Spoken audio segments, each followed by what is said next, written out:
Your Royal Highness, Excellencies, distinguished guests, ladies and gentlemen, the pandemic has taught us that national solutions to global problems do not work. We come to Glasgow with global ambition to save our people and to save our planet, but we now find three gaps. On mitigation, climate pledges or NDCs. Without more, we will leave the world on a pathway to 2.7 degrees, and with more, we are still likely to get to 2 degrees. These commitments, made by some, are based on technologies yet to be developed, and this is at best reckless and at worst dangerous. On finance, we are $20 billion short of the $100 billion, and this commitment, even then, might only be met in 2023. On adaptation finance remains only at 25%, not the 50-50 split that was promised nor needed given the warming that is already taking place on this earth. Climate finance to frontline small island developing states declined by 25% in 2019. Failure to provide the critical finance and that of loss and damage is measured, my friends, in lives and livelihoods in our communities. This is immoral and it is unjust. If Glasgow is to deliver on the promises of Paris, it must close these three gaps.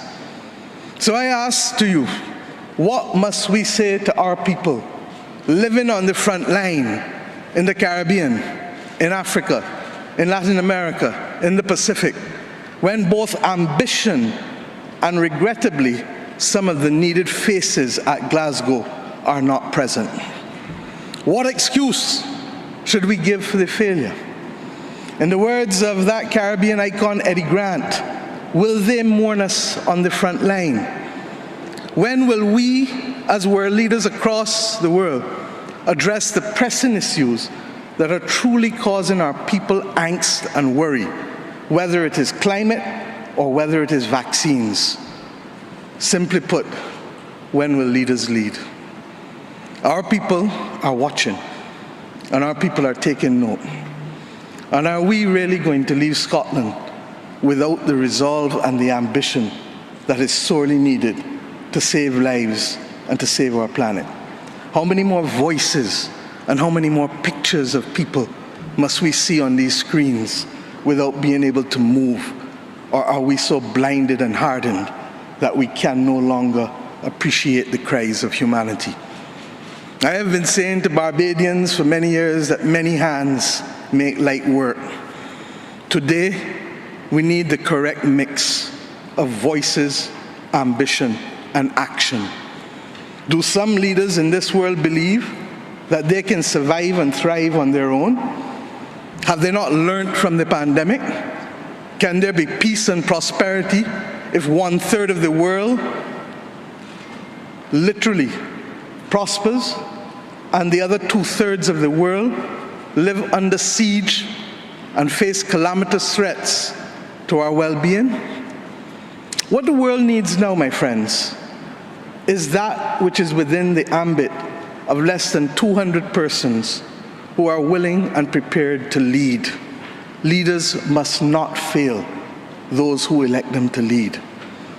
And I say to you, there is a sword that can cut down this Gordian knot, and it has been wielded before. The central banks of the wealthiest countries engaged in $25 trillion of quantitative easing in the last 13 years. 25 trillion. Of that, 9 trillion was in the last 18 months to fight the pandemic.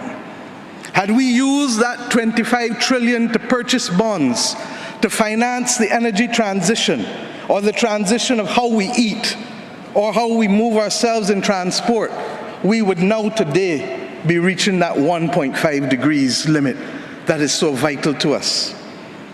I say to you today in Glasgow that an annual increase in the SDRs of $500 billion a year for 20 years, put in a trust to finance the transition is the real gap, Secretary General, that we need to close, not the 50 billion being proposed for adaptation. And if 500 billion sounds big to you, guess what? It is just 2% of the 25 trillion. This is the sword we need to wield. Our excitement 1 hour into this event is far less than it was 6 months ago leading up to this event. Can we, with those voices and these speeches from Sir David and others, find it within ourselves to get the resolve to bring Glasgow back on track? Or do we leave today believing that it was a failure before it starts? Our world, my friends, stands at a fork in the road. One no less significant than when the United Nations was formed in 1945. But then, the majority of our countries here did not exist. We exist now. The difference is we want to exist 100 years from now. And if our existence is to mean anything, then we must act in the interests of all of our people who are dependent on us. And if we don't, we will allow the path of greed and selfishness to sow the seeds of our common destruction. The leaders of today, not 2030, not 2050, must make this choice. It is in our hands, and our people and our planet need it more than ever. We can work with who is ready to go, because the train is ready to leave. And those who are not yet ready, we need to continue to ring circle and to remind them that their people, not our people, but their citizens, need them to get on board as soon as possible. Code red to the G7 countries. Code red to the G20. Earth to COP, that's what it said. Earth to COP. For those who have eyes to see, for those who have ears to listen, and for those who have a heart to feel, 1.5 is what we need to survive. 2 degrees, yes, SG, is a death sentence for the people of Antigua and Barbuda, for the people of the Maldives, for the people of Dominica and Fiji, for the people of Kenya and Mozambique, and yes, for the people of Samoa and Barbados. We do not want that dreaded death sentence. And we've come here today to say, try harder, because our people, the climate army, the world, the planet, needs our actions now, not next year, not in the next decade. Thank you.